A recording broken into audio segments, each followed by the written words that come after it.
नमस्कार दोस्तों, मैं आपका अपना दोस्त दीपक फिर से आज एक नए विषय पर हम चर्चा को लेकर आए हैं। जान ही रहे हैं हमारी क्या सीरीज चल रही है इस समय, चर्चा में क्यों। देखिएगा, इस समय भारत की नागरिकता चर्चा में, ठीक है। भारत की नागरिकता चर्चा में क्यों है? देखिएगा, भारत का जो केंद्रीय गृह मंत्रालय है, ठीक है, उसने संसद में जानकारी दी कि पिछले 3 वर्षों में लगभग 3.9 लाख यानी कि लगभग 4 लाख लोगों ने भारत की नागरिकता क्या कहती त्याग दी, ठीक है। जिसमें से केवल 2021 में किसमें केवल एक साल में यानी पिछले साल में 2021 में 1.63 लाख लोगों ने यानी कि 1.5 लाख से ऊपर लोगों ने केवल 2021 में भारत की नागरिकता छोड़ दी। उसमें से सर्वाधिक लोगों ने नागरिकता कहाँ की ली? अमेरिका की। अब हम देख लेते हैं कि भारत के संविधान में नागरिकता से संबंधित क्या प्रावधान दिए गए हैं, यानी कि कैसे कोई व्यक्ति भारत की नागरिकता ग्रहण कर सकता है और कैसे कोई व्यक्ति भारत की नागरिकता को त्याग सकता है। देखिएगा, जो हमारा संविधान है उसके भाग 2 में यानी कि किसमें भाग 2 में अनुच्छेद 5 से 11 तक भारत की नागरिकता के संबंध में उल्लेख किया गया है। भारत को जो संविधान है वह भारत की सर्वोच्च कानून निर्माता संस्था अर्थात संसद को यह शक्ति देती है कि वो भारत की नागरिकता के संबंध में कानून बनाए। इस संबंध में भारत की संसद ने नागरिकता अधिनियम 1955 नागरिकता अधिनियम 1955 एक कानून बनाया है। उसमें कुछ प्रावधान किए हैं कि किस तरह से कोई व्यक्ति भारत की नागरिकता ग्रहण सकता है तथा कोई व्यक्ति भारत की नागरिकता को छोड़ सकता है। देखिएगा, नागरिकता के अर्जन यानी नागरिकता के ग्रहण के संबंध में अगर बात की जाए तो भारत की जो नागरिकता है वो 5 आधार पर ग्रहण की जा सकती है। हम एक बाय एक डिस्कशन करते हुए चलेंगे, देखेंगे कि क्या प्रावधान किया गया है संविधान में, अर्थात संविधान के द्वारा जो संसद ने संविधान द्वारा प्रदत्त शक्तियों के द्वारा जो संसद ने ये कानून बनाया है नागरिकता अधिनियम 1955, उसमें क्या प्रावधान किए गए हैं कि कोई व्यक्ति भारत की नागरिकता कैसे ले सकता है। देखिएगा, पहला है जन्म से। जन्म से का मतलब क्या हुआ कि कोई शिशु जो जन्म लेता है अर्थात कहाँ पर? भारत में, वह भारत का नागरिक माना जाएगा। ऐसा नहीं है कि कोई विदेशी का बच्चा है भारत में जन्म लिया हो वो जन्म से ही भारत का नागरिक माना जाएगा, ऐसा नहीं है। भारत के ही जो लोग हैं यानी कि जिसको ऑलरेडी भारत की नागरिकता प्राप्त है उसका कोई बच्चा जो जन्म लेता है भारत में वो जन्म से ही भारत का नागरिक माना जाएगा। अगला है वंश या रक्त संबंध के आधार पर। देखिएगा, कोई भी व्यक्ति जो विदेशी नागरिकता ग्रहण किए हुए है, जैसे उदाहरण के लिए हम देखते हैं, मान लीजिए कोई व्यक्ति है उसके पास प्रेजेंट टाइम में ब्रिटेन या अमेरिका की नागरिकता है और उसका वंश या रक्त संबंध यानी कि अगर देखा जाए वंश के आधार पर यानी कि उसके पूर्वज कहाँ के रहे हो? भारत के रहे हो, तो वो क्या कर सकता है? भारत की नागरिकता के लिए आवेदन कर सकता है और उसको नागरिकता भारत की मिल सकती है। एक है पंजीकरण या आवेदन के द्वारा। कोई व्यक्ति अगर भारत की नागरिकता ग्रहण करना चाहता है तो वो क्या करेगा? गृह मंत्रालय के पोर्टल पे जाकर के आवेदन करेगा अर्थात पंजीकरण कराएगा। उस आधार पर अगर भारत सरकार यानी गृह मंत्रालय उसकी जांच पड़ताल करेगी कि वह व्यक्ति किस प्रकार का है, कोई अपराधी तो नहीं है या आपराधिक कोई उसका इतिहास तो नहीं है, साफ सुथरा अगर उसका कैरेक्टर होगा तो उसके ऊपर कोई आरोप नहीं होंगे तो वह भारत का नागरिक बन सकता है। एक आता है प्राकृतिक रूप से या देशीकरण के द्वारा। देशीकरण में है यदि कोई विदेशी है, ठीक है, यदि कोई विदेशी है और 14 वर्ष से वो क्या कर रहा है? भारत में रह रहा है। पिछले 14 वर्षों से, यहाँ ध्यान दीजिएगा, 1 वर्ष जो उसका होगा यानी 1 वर्ष में कम से कम उसको 90 दिन तक, कितने दिन तक? 1 वर्ष में कम से कम उसको 90 दिन तक भारत में क्या होना चाहिए? निवास करना चाहिए। और वो कितने दिन तक रहेगा?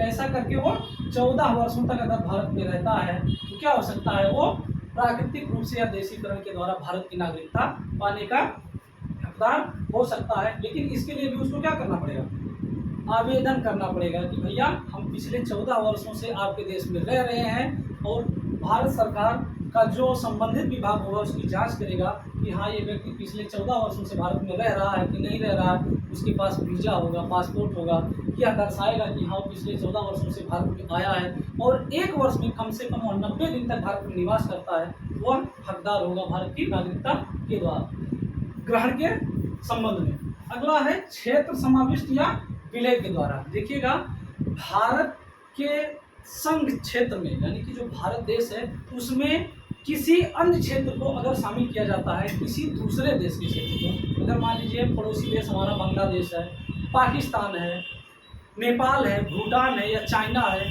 उसका कोई क्षेत्र भारत में क्या किया जाता है, समाविष्ट किया जाता है, यानी कि भारत के अंदर शामिल किया जाता है, तो उस क्षेत्र में जो भी लोग निवास करने वाले होंगे वह क्या माने जाएंगे, स्वतः भारत के नागरिक बन जाएंगे। जैसे अभी देखिएगा, भारत के कुछ क्षेत्र बांग्लादेश को दिए गए और बांग्लादेश के कुछ क्षेत्रों का समावेश भारत में किया गया, वो सीमा विवाद के कारण हुआ। देखिएगा, भारत और बांग्लादेश की जो सीमा है वो सबसे बड़ी मानी जाती है, सबसे ज़्यादा मानी जाती है। आप देखेंगे तो भारत के पूर्वोत्तर भाग में टेढ़ी मेढ़ी करके ऐसे है, तो उसको सीधा करने के लिए कुछ क्षेत्र को क्या किया गया, भारतीय क्षेत्र को बांग्लादेश को सौंप दिया गया और भारतीय क्षेत्र में कुछ बांग्लादेश के क्षेत्र को समाविष्ट कर लिया गया। तो जो क्षेत्र बांग्लादेश का था भारत में शामिल किया गया, उसमें निवास करने वाले नागरिक क्या हुए, भारत के स्वतः नागरिक बन गए।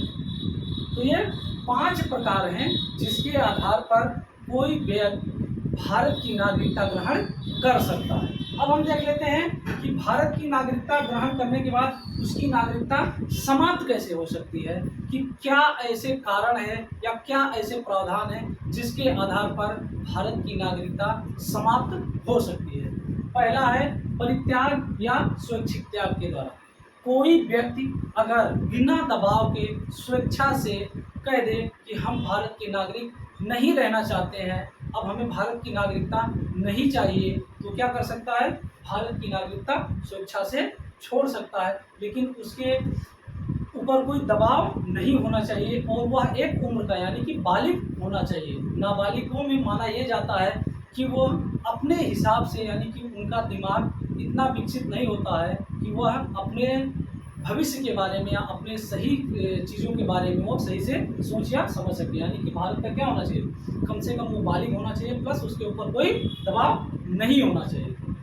अगला क्या है, बर्खास्तगी के द्वारा, समाप्ति या समापन के द्वारा। देखिएगा, भारत सरकार किसी भारतीय नागरिक की नागरिकता को कभी भी समाप्त कर सकती है, उसके लिए कुछ कारण होने चाहिए। देखिएगा, कोई अगर भारतीय नागरिक है किसी अन्य देश की नागरिकता ग्रहण कर लेता है, जैसे मान लीजिए हम भारत के नागरिक हैं, हम जाकर किसी अन्य देश, कहीं मान लीजिए ब्रिटेन चले गए, वहाँ पर हम रहने लगे, हमारी जॉब वहाँ पर लग गई, हम वहाँ अच्छा कमाने लगे, हमको लगा कि अब भारत वापस जाएंगे तो वो हमारे लिए सूटेबल नहीं होगा, हम वहाँ के माहौल में ढल गए और हमें ये लगता है कि यहाँ की नागरिकता हमको ले लेनी चाहिए और हम स्वेच्छा से वहाँ की नागरिकता ले लेते हैं। जैसे कुछ लोगों ने क्या किया, विदेशों की नागरिकता ग्रहण कर ली, तो क्या होगा, उसी समय हमारी नागरिकता क्या कर दी जाएगी, समाप्त कर दी जाएगी, यानी कि हमारी नागरिकता की बर्खास्तगी हो जाएगी भारत सरकार द्वारा। अगला है